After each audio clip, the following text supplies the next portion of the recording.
let's get into our actual scheduled conversation here, which is play a little matchmaker with these upcoming free agents. And let's stick on wide receiver alley here. And let's start off with the man of the hour here, Alec Pierce, potentially former Colts wide receiver. I mean, Ian, when someone says, hey, I've earned the right to test free agency to see what it's like, that usually means they're going to go to free agency and they're going to get a bag. So tell the people out there who you see Alec Pierce getting a bag from here in the next couple of weeks. Full disclosure, Matt got his teams in first. Credit to the man. Early bird got the worm on that one. I also did like his call. Let him reveal it, but I'm going to go with the Tennessee Titans. I do think these are two teams at the top of in terms of just having all the availability in terms of salary cap space. Alec Pierce is, again, the top name. That's why we're talking about him first. So it might seem wild to see this guy getting, the 20, 25 million per year, but it seems like that's going to be the case in the Titans. And then, okay, we already got on the screen. The Raiders do fit the bill, again, as those two teams where they have the need at wide receiver and they have the money to actually pay up for someone like Alec Pierce. Fernando Mendoza going the Raiders, Cam Ward with the Titans. Honestly, as bad as pretty much every single stat was for Cam Ward last season, you watch what the guy was doing. There'd be 2 or 3 throws per week that, again, blow your freaking mind. So would love seeing Alec Pierce go to Tennessee. Give them an actual lid lifter, an offense that didn't have one last year. I would prefer to never have to spell Alec Manor ever again, Matt, if I really can get my way with that. So we add Alec Pierce to this offense. It's going to make the job that much easier for everyone else. I will be curious because, in fantasy, we're always saying, you earn your targets and all that. And I do think there's a level of truth to that. But when all of a sudden you're paying Alec Pierce, $25 million per year, potentially, I would be very hard pressed to believe he's getting under 100 targets. So let's get, again, a field stretching, lid lifting wide receiver for Cam Ward and see what happens. I think Pierce even alluded to that. Like, he's like, I want to be paid more so that they have to throw me the football more, in his interview with Kay Adams, the one that I was referencing earlier. So I think you're onto something there. Yeah, these are the two obvious spots here. My favorite was the Raiders, Tennessee Titans, because these two teams have the most money to spend. And like, that's what's going to happen here. This is what free agency is.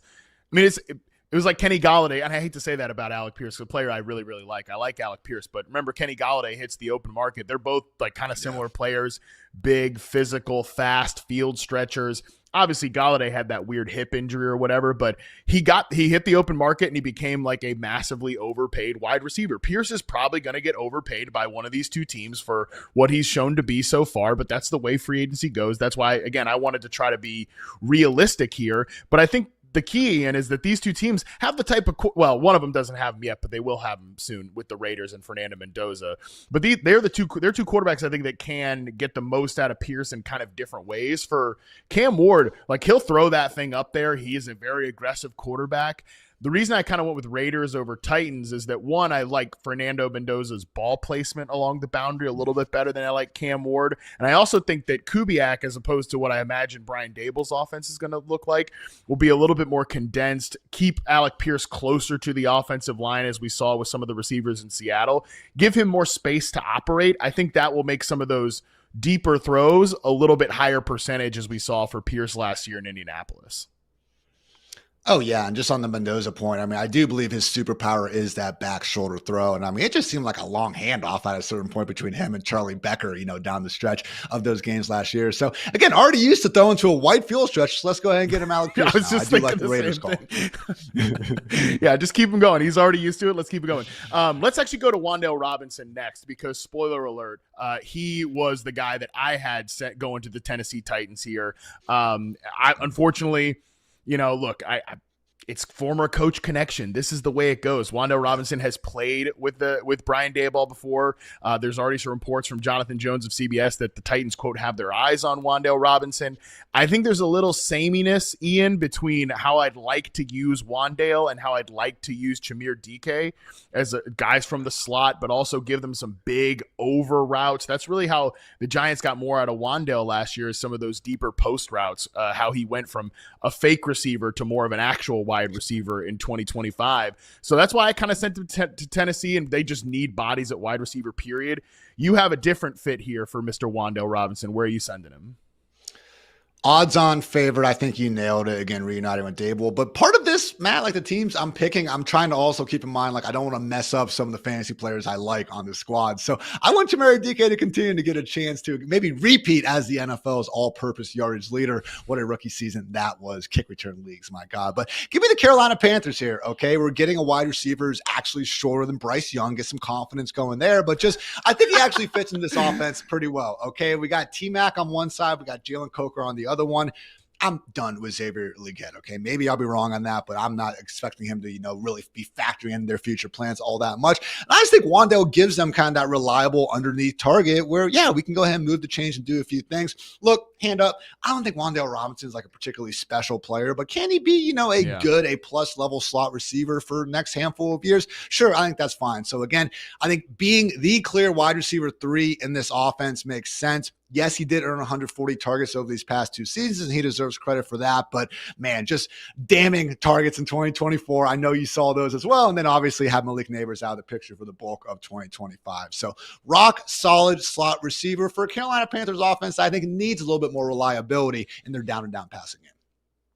Yeah, see, this is you talk about messing up players that we like. This is why I hate this spot from you, man. I want to see Tedero McMillan ascend even more in year 2. And I'm a big. I mean, I know you're a Coker guy too. Like, what are we not taking some of that layup looks away from our guy Jalen Coker? Yeah, that would be very offensive here. Yeah, you're not wrong there. So again, just trying to save Tamari DK. Now I'm throwing Jalen Coker under the bus. I'm hating it the more I talk about it. I'll be honest with you, Matt. Let's put him on the Titans. That's fine. Well, I do think Carolina is going to look for some different bodies in the pass catching room. I think they could use, honestly, a smaller, speed-based receiver is kind of what they need. So I don't hate your line of thinking there. I just don't want anything bad to happen to Jalen Coker, my favorite deep sleeper wide receiver in the league from last year. Okay, let's go to the next wide receiver here, Romeo Doubs. Where do you have Doubs going? Why'd you skip Rashid Shaheed? We can keep going with Doubs, but do you mean to do that? I did mean to do that because I was going to bring it all. I was going to bring it back to Rashid Shaheed. So but keep going here. Fantastic. Romeo Doubs. I had the Buffalo Bills originally, and I now think that makes absolutely no sense because the role that he is obviously would have been filling there. I just thought he could be kind of what they wanted Josh Palmer to be, but now they got DJ Moore there. So, look, I think Doubs, like, if you go back and kind of think about, like, the backyard football games back in the day, you kind of got your 5 or 6, attributes and, your certain number. I don't think Doubs has a skill that's like an 8 out of 10, but I think he's kind of a solid 6 out of 10 in pretty much everything. And that works, man. That's a good, solid NFL wide receiver, and I just thought with the Buffalo Bills, like, you needed to add someone who can work at all 3 levels of the field, and then also just add a level of professionalism and actually being, a good football player out there. So guessing he's going to be getting kind of 10 to 12 millions per year range. And just again, going to the Bills for me is a situation where I just thought he would kind of lift up that entire passing game at least a little bit. So I do wonder if the Packers could just try to bring the guy back. It would be crowded though. Christian Watson, Jaden Reed, Matthew Golden for me would be a pretty fun wide receiver trio. Even Dontavian Wicks still hanging around. But I would say, again, Bills, first of all, that was my pick, but we'll go through 49ers now instead. Yeah, I had him going to the 49ers, and honestly, for a lot of the reasons that you described there, that there's probably nothing that he does that's spectacular, but his best club in the bag is probably the dig route.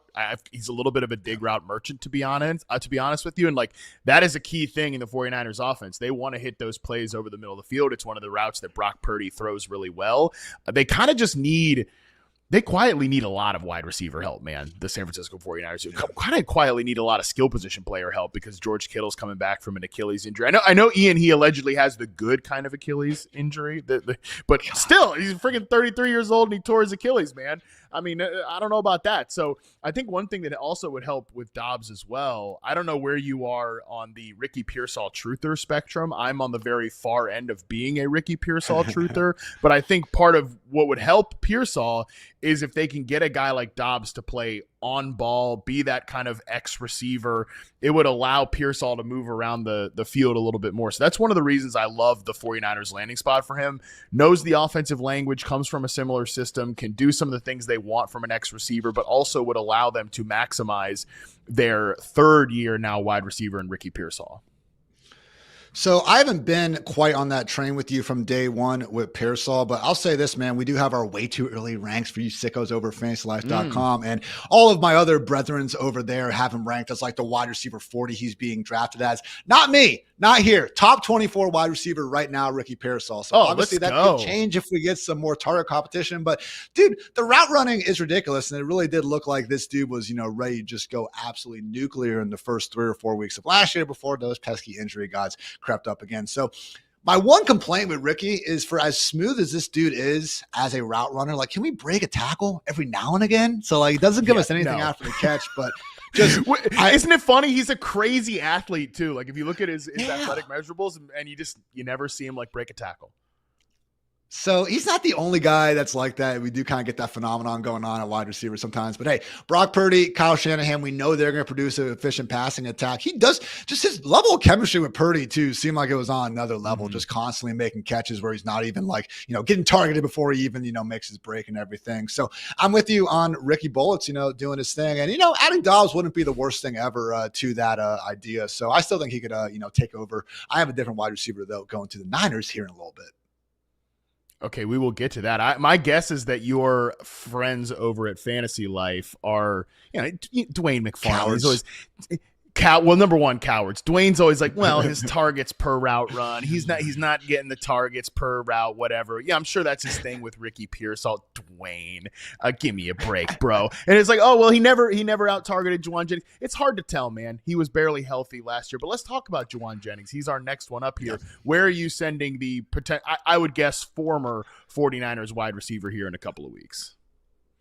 I'm going with the New Orleans Saints. It's a situation where I know they've been common potential partners with Carnell Tate there at pick number 8, and that would be cool. But I think we need to add multiple wide receivers to this offense. Chris Olave is the freaking man. He's going to be the number 1, and that's great. I honestly think that's even more of a reason to get someone like Jauan Jennings, someone who doesn't need to be getting 130, 140 targets to positively impact these games. So just, not that I go through and watch, every single wide receiver's block and rest, but man, the highlights we do see from Jauan Jennings, man, as a blocker, pretty freaking special out there. There's a reason why he was, such a fan favorite even before he actually was forced to be more of a, counting number, just accumulator over the course of these past 2 seasons. So obviously, got that dog in him. It seems like he's every cornerback's least favorite wide receiver in the league, always getting chippy, week in and week out. So a lot to like with Jauan Jennings. And just as much as like every offense could use an Alec Pierce or Rashid Shaheed and that field stretching wide receiver, having someone like Jauan Jennings as your wide receiver 3, man, where they can take a bigger step up if needed with some injuries, but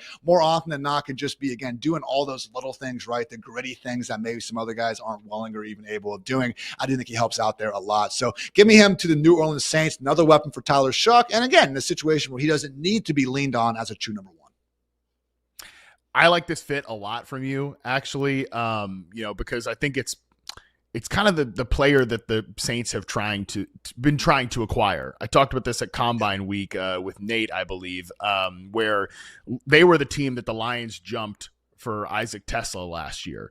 Another big body guy who has experience playing in the slot. Then they go and trade for Devon Vele at the end of the preseason.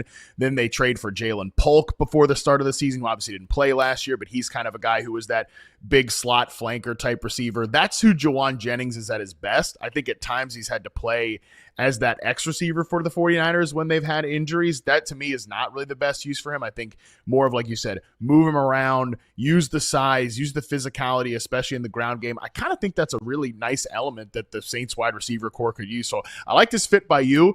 I also like the one that I sent him to, which is the Baltimore Ravens. And I had a couple of reasons for doing this, Ian. One, I think they're another team that needs wide receiver size in the room. They've got Zay Flowers, who's a really good player, but I think Jennings is the type of guy who wouldn't come in and threaten Flowers necessarily for the number 1 receiver spot on the team, but he would also allow Flowers to continue to move around. Declan Doyle coming from that Sean Payton, Ben Johnson tree. They like receivers with size. And the other thing that I just couldn't stomach was sending like a veteran receiver to, and I mean like past 30. I know Jauan Jennings is getting up there, but I couldn't send another 30-plus-year-old receiver to the Baltimore Ravens because, my God, there is a graveyard of like your favorite receiver finished his career with the Baltimore Ravens, and like it was Deshaun Jackson, Odell Beckham, Dez Bryant, DeAndre Hopkins. Like, I do not need to see Mike Evans in a Ravens jersey, okay? Do not need to see Steph Diggs in a Ravens jersey, and Keenan Allen, any of those guys. So Jauan Jennings is kind of the middle ground there. He's an experienced player, but he's not quite those guys at the peak of their powers either. So that was honestly my biggest reason for sending Jennings to the Baltimore Ravens. It's so funny to keep buying into the gimmick, though. Baltimore and Tennessee, man, just a graveyard of once great wide receivers who find a way to wear those colors before everything is all said and done. So, no, I think that makes sense. I still am holding out hope for our guy, Rashad Bateman. Obviously did not have the 2025 we were looking for, but at the peak of his powers, 2024, it was nice. But no, they need someone. And again, I just think, like, as what I was talking about for the same reasons why you fit in with the Saints, I do think it makes a lot of sense in Baltimore as well. Yeah, my therapist says I'm not allowed to talk about Rashad Bateman anymore, so I'll let you mention that here on the Yahoo Fantasy Forecast. I mentioned Mike Evans. Give me your ideal landing spot for the great Mike Evans if he does indeed finally leave Tampa Bay. This is where I'm going ahead and pulling out my 49ers card, okay? Because, again, we heard it from Mike Evans himself. He kind of gave his 4 reasons and 4, criteria for a new squad. A quarterback he believes in, Brock Purdy, is number 1 in NFL freaking history in yards per attempt per passer rating. Call him a system quarterback. You're wrong, but, okay, the system's incredible, so who really cares? Chance at the Super Bowl, yes, the 49ers have that all the time. A top-shelf offensive coordinator, Kyle Shanahan, clears. Head coach, he's a play caller. You guys get it. And a promise of high-volume touches. We just went over the offense. Who knows when George Kittle is going to be back? Allegedly week 1 with the Achilles. That isn't that bad, but I'm with Matt. Very concerning for someone on the wrong side of 30. And beyond rookie Parasol, we just do not have much going on there. So I think the 49ers check all those boxes, with flying colors. I think the Patriots, without Stephon Diggs now, more cleanly check those. I do think your pick as well is in that. I would say the Broncos could also be a fun, potential dark horse. Maybe the overlap is a little too much with him and Cortland Sutton, but there are a handful of teams out there, and I do like the possibility where some of these more handcuffed teams to the cap, at least as far as I can tell, Matt. But then I think I know what's going on with the salary cap, and they just restructure 3 deals, and all of a sudden $40 million appear out of thin air. So whatever, regardless, Evans, I would imagine he's kind of doing one of these mercenary 1-year, $20 million sort of deals where I'm guessing it's going to be a lot easier for him to get to one of these contenders he wants to go to. So 49ers make a lot of sense to me, but man, if he winds up over there with the squad you got, man, I wouldn't hate that either. Yeah, I like the 49ers pick. He would fit perfectly along that route tree. It's very similar what they want out of their primary outside on-ball receiver to what he's been doing the last couple of years, especially. A lot of dig routes, a lot of slant routes. I also think that would make him a pretty good fit for Kansas City, though. And look, I'm playing the hits here, okay? They need a non-Mickey Mouse wide receiver. That's why I sent them Carnell Tate on our last mock draft Monday at the 9th overall pick. But if they want to go the veteran route here, Mike Evans is as non-Mickey Mouse as it gets, man. He is just a complete professional. I think he would bring some professionalism and size and route running ability to a room that does not have size, does not have professionalism, and does not have route running ability. So yeah, I think Mike Evans finally did kind of take a small step back as an individual player last year. Kind of hard to tell though, playing through a lot of injuries. That's probably just baked into the Mike Evans outlook at this point in his career. But man, he would be a pretty sweet fantasy selection in Kansas City. This is one where I could get excited about, but they'll probably do what you have happening here, Ian, which is, that's why I saved Rashid Shaheed, because you see that transition here. Yeah. You're sending Rashid Shaheed to the Kansas City Chiefs because, Ian, one more small fast guy. Just get Andy one more small fast guy, and the whole picture becomes more clear. Look, Rashid Rice could be facing another suspension. It could be even of the longer variety based on his track record. Yeah. I am so tired of watching Mahomes either misfire Xavier Worthy downfield or Worthy running out of bounds when he could have stayed in bounds and catching the football. Like, they are Bo Nix, Troy Franklin level of bad chemistry downfield, whoever you want to blame for it. But Matt, we saw Tyquan freaking Thornton come to Kansas City and lead the NFL in yards per catch and actually have some good moments. They stopped using him after Rashid Rice came back. Honestly, Andy Reid will forget more about football than I will ever know in my life, okay? But for my money's worth, man, I did not know why Hollywood Brown was out there taking away some of the reps that Tyquan Thornton could have been doing. Again, just really threatening defenses. So Rashid Shaheed, premier field stretching threat, led the freaking NFL in yards per target from 2022 to 2024. I was disappointed with how little he was able to get going in Seattle because they had the need. They obviously had the former, Clint Kubiak connection going on there, and Darnold can sling it. So I don't love the fact that our most recent sample was, one of the least productive ones of Shaheed's career. But man, to your point, it is one more small, fast guy, but it's a really freaking good small, fast guy, Matt. So again, Shaheed on the Kansas City Chiefs, man, a rich man's Tyquan Thornton, if you will. I think a lot of things could really help for that downfield passing game. That again is kind of like that green goblin mask that keeps calling the Mahomes every offseason. I mentioned the stat yesterday, or not yesterday, our earlier show this week with Joel Smith, that Tyquan Thornton had 312 yards on throws of 20-plus air yards, which was 71% of his total yards on the season. So he definitely Patrick Mahomes can definitely throw to somebody downfield. It just can't be Xavier Worthy. And it's funny, I've seen like Josh Norris, I believe, has said this, that Rashid Shaheed is kind of very similar to Jameson Williams. I would disagree with that a little bit, that he's actually supposed to, he's what Xavier Worthy's supposed to be.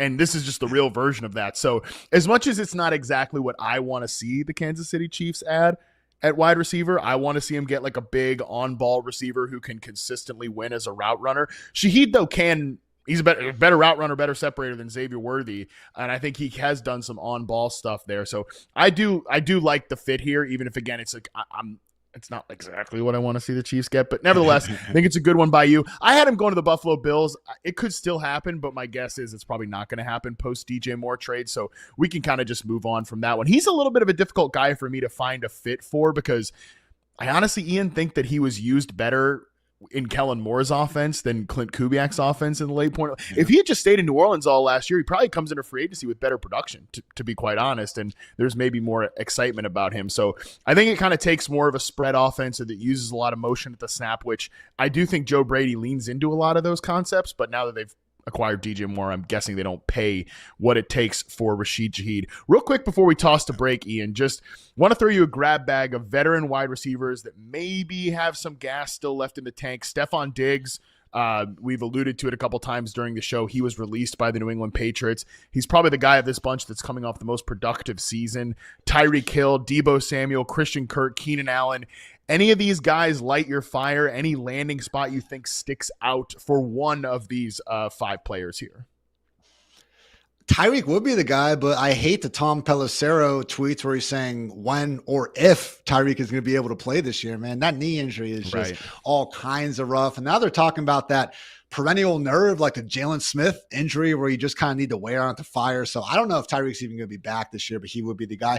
I think it'd be Stephon Diggs, though, man. Everything he was able to do in New England, I know he's not like, he probably shouldn't be your number one engine of your passing game, but if he can be an overqualified number 2 somewhere, man, I still think there's a lot he can do in the intermediate areas of the field. I don't think we have a perfect separation metric, but I appreciate the websites out there that go ahead and try. And, ESPN Open Score has a lot of good things to say about Diggs. And I do think it kind of, and you know this better than me, obviously, so I'd like to hear your thoughts too. But I think when you look at the ESPN Open Score and you see the guys who can't separate, it's all kind of field stretchers, running routes where it's going to be harder to separate, I think, on a more per route basis. So it does make sense where someone like Diggs is popping. But man, coming back from that knee injury, his efficiency was looking better than ever. He made some really big plays, obviously, in that first Bills game, and just having over 1,000 yards, man, on more like 108 targets. I still think there's some gas in the tank for Stephon Diggs. So no, not a legit number 1, but as long as the legal stuff gets figured out with Diggs, man, I still think he could be a very good number 2 or 3 in a number of offenses.